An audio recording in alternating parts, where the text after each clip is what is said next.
gentlemen, welcome to the channel. It's your boy World of Wrestling here today to discuss about the WWE Saturday night main event from May 24th, 2025 review. My God, man, Saturday night's main event for last night would have been a hell of a lot better if there wasn't so many damn commercials. Not to mention there was a lot of anticlimactic endings to some of these matches that I thought could have been better. And I just thought that they kind of sold themselves short in the whole situation. Just felt that the show kind of fell short, really. I thought it was good, but at the same time I also thought it was a lot of mishaps, a lot of missed opportunities to make the show entertaining and well worth your while, especially the commercials killed everything for me. I spent more time looking at my phone than I was watching the show because there was hardly anything to ever watch on the damn show. I mean, the matches were two or three commercial breaks in the middle of a match. I'm just going when in the hell am I going to watch the match itself? So, at the end of the day, I thought the show was a miss. I didn't think it was terrible by any means. The fans here in Tampa was very loud. They were enjoying themselves. But still, at the end of the day, it just fell short, really, in my opinion. They kickstarted the show with the tag team match between Seth Rollins and Braun Breaker versus CM Punk and Sami Zayn. This was actually the best match on the entire card, honestly. I felt this was probably the only legitimate match they had on television that stood out and was meaningful. They had Bronson Reed show up. He's now part of the group with Seth Rollins, but there was one thing that I was scratching my head about. I mean, people might overlook it because Bronson Reed's back and he's with Seth Rollins and Braun Breaker, which is a little combination, three-man power trip type of deal. But in all honesty, guys, Braun Breaker was beating the holy hell out of Seth Rollins before he got injured last year. I think they were supposed to have a match at Survivor Series, but unfortunately that went through. I think Braun Breaker got injured just before that pay-per-view event took place. So he never got that match, and they never really finished the story with that. And now Bronson Reed is back. Hopefully they can make sense of it. Maybe they can explain things a bit better to make logical sense, but I highly doubt they got any leg to stand on with this situation being the way it was. So it is what it is, I guess. I don't think it was a bad, choice for Bronson Reed to be with them. It just doesn't make logical sense because of what him and Seth Rollins was doing before he went off with injury. So that match, I'd say, was a 3.5 out of 5 stars. Next match after that was a added-on bonus match that I didn't even think should have been on the show at all. And it was absolutely horrendous. It was for the WWE Women's U.S. Championship between Zelina Vega and Chelsea Green. This was trash.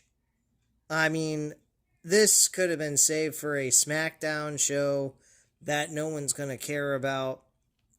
And instead, they just last minute threw it into the mix, and this match was just terrible. I mean, if you really want to be honest, who the fuck cares? If you didn't even pay attention, you didn't miss anything. Botches galore. I don't know what the fuck Zelina Vega is doing a 619 and can't execute it correctly. But she's doing it regardless. So, I don't know, man. But it was a horrendous spot with that match. I give it a 1.5 out of 5 stars, and that's just being generous. And Zelina Vega won that match. retained her title. Chelsea Green walked away with a broken nose, I believe, or at least a bloody nose anyway. Next, we had the John Cena and R-Truth. John Cena R-Truth was a waste of a fucking time. I had a feeling it was going to be a waste of time. There was nothing close about this.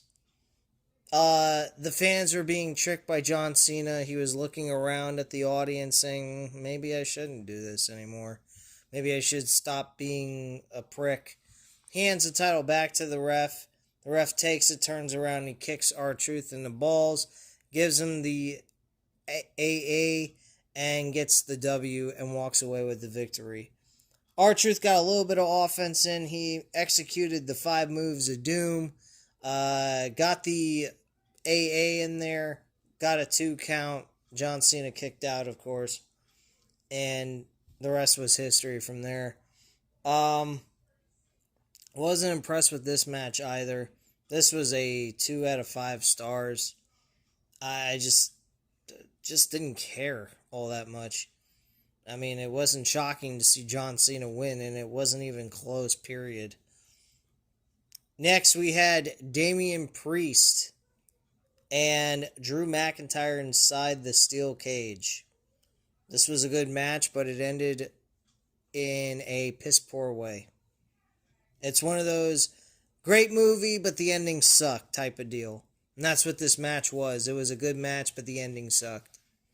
And was not impressed with this at all. Damian Priest walking out of the cage after hitting a concerto. You'd think he would have gone for the pinfall to get a dominant win. And instead, Damian Priest walks out of the cage with the W and gets the win. Okay, great. My attitude about this, there is a positive out of this. Drew McIntyre didn't get pinned. I think maybe that's the reason why Drew McIntyre was not pinned in this match. They didn't want to hurt his aura, I guess. So they made Damian Priest walk out of the cage for the W as a way of protecting Drew McIntyre. And if that's the case, then that's fine. But still, the match was...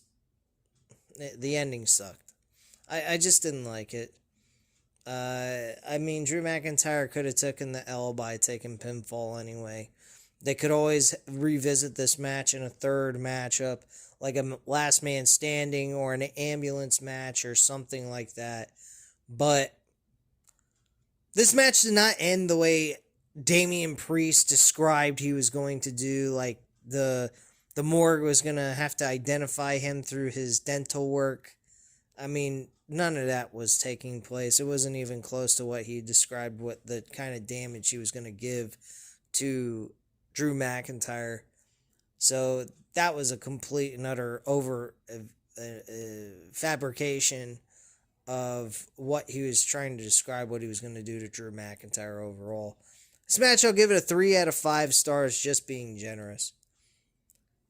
John Cena backstage before Jey Uso was coming out for the main event, which I was surprised this was the main event. I thought maybe they were going to give it to Drew and Damian Priest.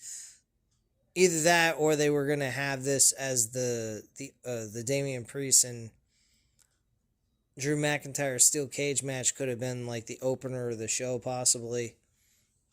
And they could have ended, really, the show with Seth Rollins and Braun Breaker against CM Punk and Cody Rhodes if they really wanted to.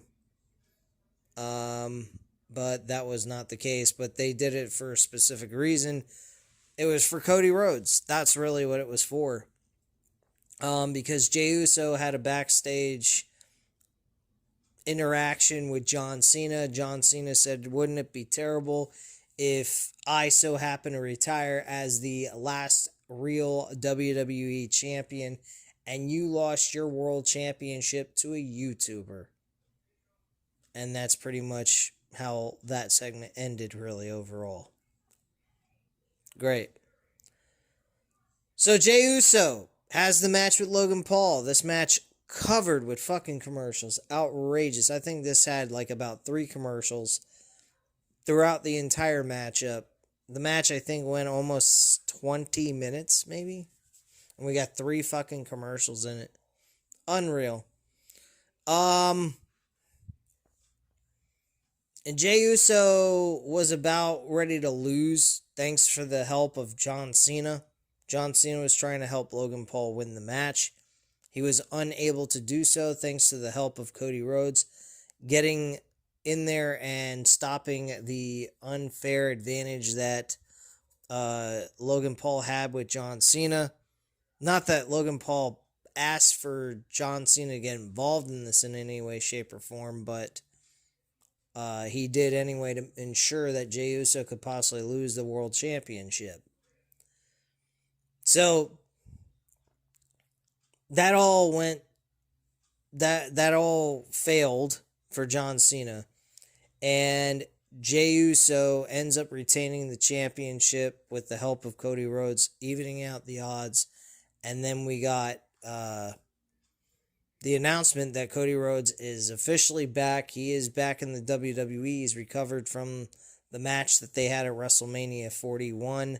Not that I saw anything that was particularly of note for him to have to be out for as long as he was, but it is what it is. And it was announced that at Money in the Bank, it will be Cody Rhodes and Jey Uso going up against John Cena and Logan Paul.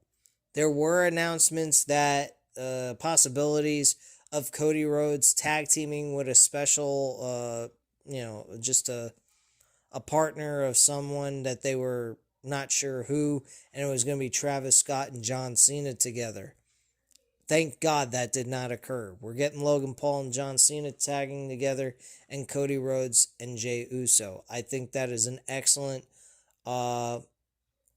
thing to do here for this tag team match.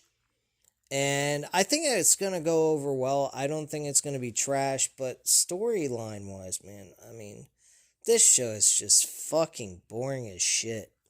It really is. AEW is no better. WWE is like hit and miss. They're hot 1 minute, cold the next. The WWE is just completely inconsistent overall. And AEW, they're just fucking just floating around, just doing whatever. But yeah, this show was not that great. I'd say the main event was like a 2.5 out of 5 stars, and that's because of all the damn commercials. But yeah, this show was really kind of a show that was possible of being a really good show, and it turned out to be a complete wash overall, in my opinion. But anyway, guys, that's all I have to say at this time. You know what to do. Hit the like button if you liked the video. Hit the subscribe button if you're not already subscribed to the channel.